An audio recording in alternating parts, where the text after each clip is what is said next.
这是你的尿，一切正常的话，它应该呈现出如柠檬水一般的淡黄色，微醺、清澈透明。但如果你的尿像啤酒，或者像可乐、茶水，别笑，这有可能是肾病的信号。没错，你可能以为肾病是让人有心无力的中年福报，是不是肾透支了？但现实没有这么轻松。真正的肾病是胳膊大腿上一按一个坑，尿血、身体中毒，最后靠透析才能维持生命。而且不仅老年人会得肾病，20、30岁的年轻人，不论男女都可能会得肾病。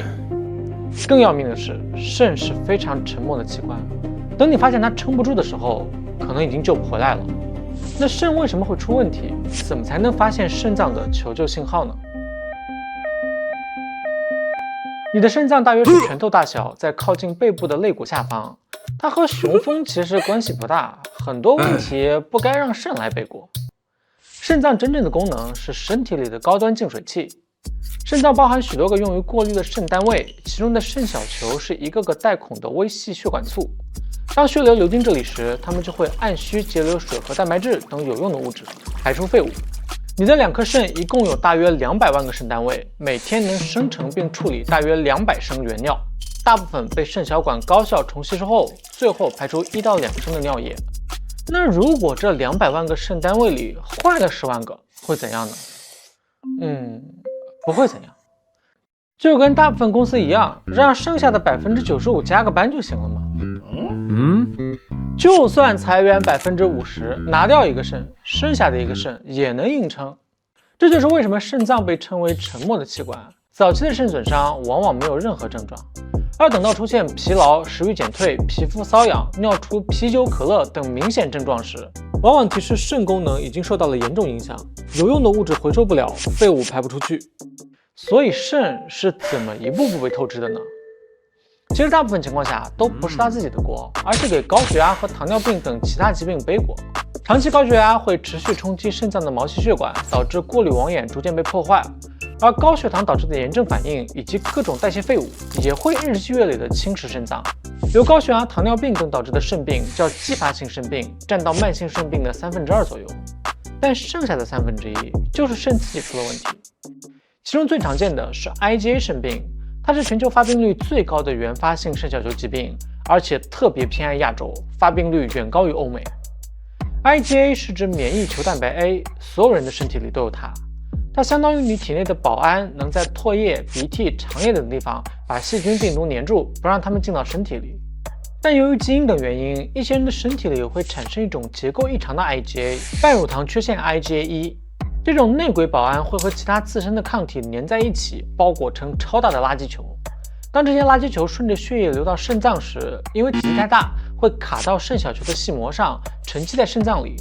而这种异常又会误导免疫系统持续攻击肾脏，引发炎症，最终造成肾损伤。等到肾脏被伤透了，就会进入中末期肾脏病阶段，也就是尿毒症。此时肾脏几乎已经无法承担基本功能了，所以身体里的废物、毒素、多余的酸和水都无法排出，越积越多，导致身体中毒。这时候就只能靠透析，也就是外部过滤或者肾移植来维持生命。20到30岁是 IgA 肾病的发病高峰，它也是导致年轻人尿毒症的重要原因之一。所以你一旦收到肾脏的求救信号，就要尽早治疗，千万不要拖。那肾脏的求救信号到底是什么呢？最典型的就是早上眼睑浮肿或者晚上脚踝肿，身上一按一个坑。这是因为肾脏无法有效排出钠盐，为了维持渗透压，身体只好保留更多的水，就形成了水肿。你的尿液也会出现异常，比如像啤酒一样醇厚，出现大量的细小泡沫且久久不散。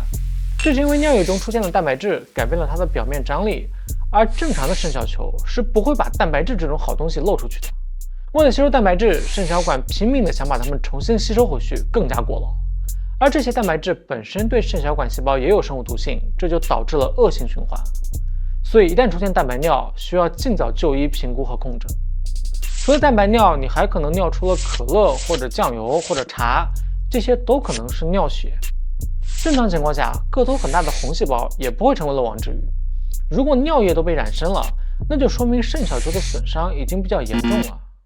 当然，光靠肉眼判断并不准确，比如吃完火龙果也可能会有粉色尿。好在常规体检中的尿常规、血常规可以查血肌酐、尿素氮等指标，都可以更好的评估肾功能。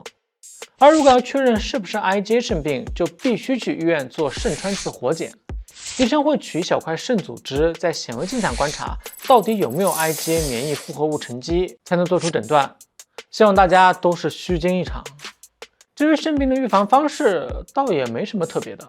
要避免高血压、糖尿病等所导致的继发性肾病，那当然是要避免得这些病啊。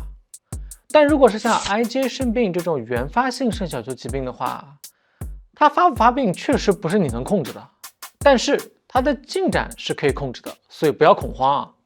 良好的生活习惯可以给肾脏减负，控盐控糖，避免长期高负荷的高蛋白饮食，适量喝水，多运动别熬夜，都是在保护肾脏。就算是 IgA 肾病，也有明确的诊疗路径，有1/3的患者情况很稳定，肾功能一直正常。其他的患者只要积极就诊、认真治疗，也有很多可以将病情稳定在可控范围内。而且肾脏领域的科学研究一直在快速发展，围绕免疫异常、炎症通路和肾脏纤维化等等的新的治疗靶点，也有了相关的新药和新疗法。早发现、早治疗，那都可以维持肾功能，尽量避免发展成尿毒症。所以要重视，但不要恐慌。我们愿你出走半生，归来时的尿液仍如少年般清澈透明。下期见。